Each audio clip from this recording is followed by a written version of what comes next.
ఏమంటారు స్వామి?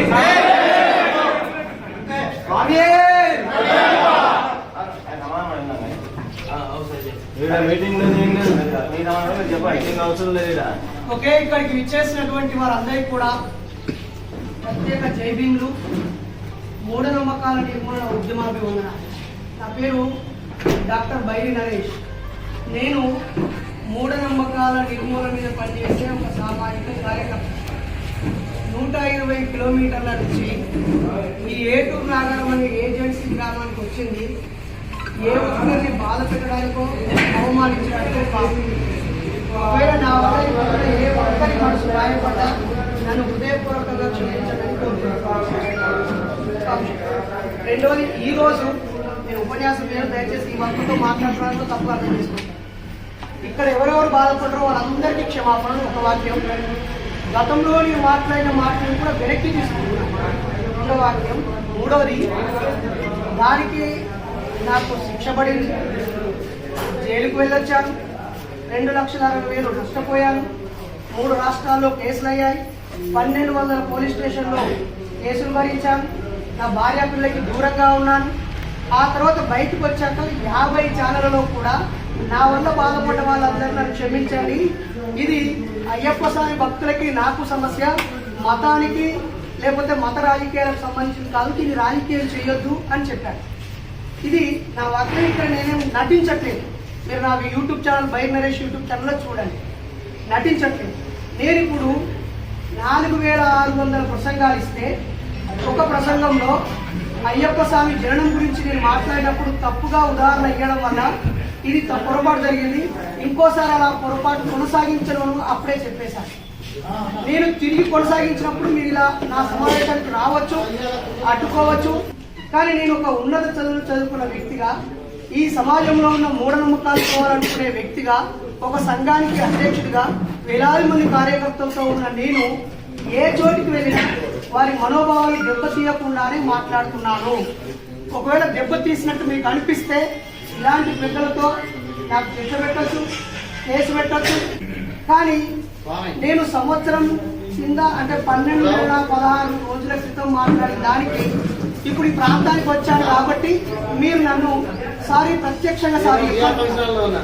నేను మీకు ప్రత్యక్షంగా సారీ చెప్తున్నా. I am very sorry. ఒక అంశం దీనికి మీరు నన్ను క్షమిస్తేనేమో క్షమించండి, జీవితాంతం ద్వేషిస్తే ద్వేషించండి.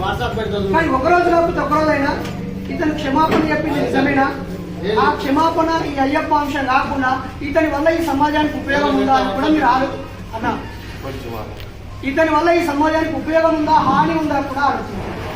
ఈ రోజు సమావేశం ఏమిటంటే, సరిగ్గా 1818వ సంవత్సరంలో బాజీరావు పీష్వా రాజ్యంలో షికానా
ఏం చెప్పొద్దు.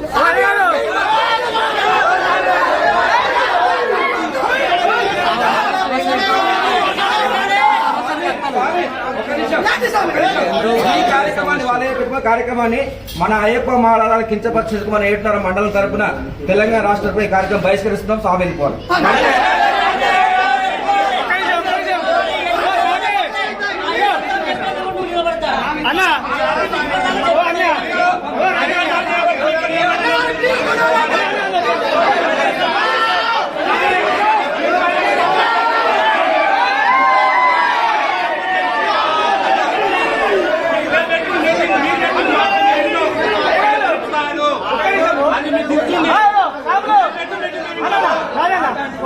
అన్న సాములు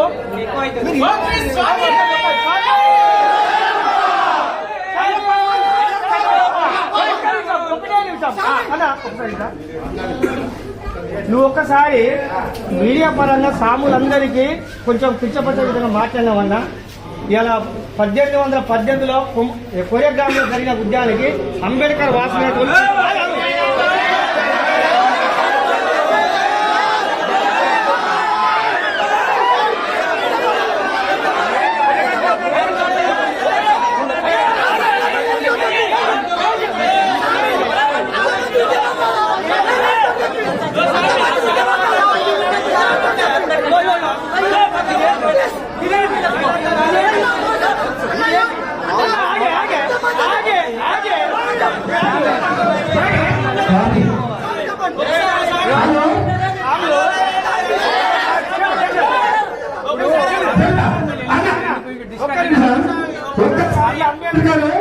వాసనలో అంటరానితనంగా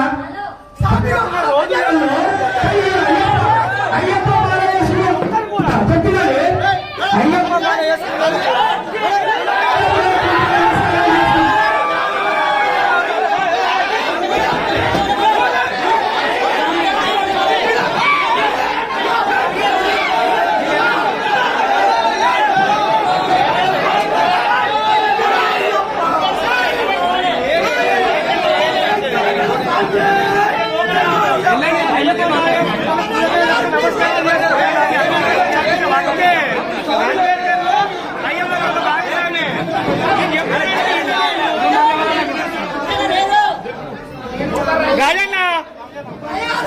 అసలు అంబేద్కర్ లేదు అయ్యప్ప కల్పించిండే కులభేదం లేక నమస్కారాలు చేసుకున్నారు అయ్యప్ప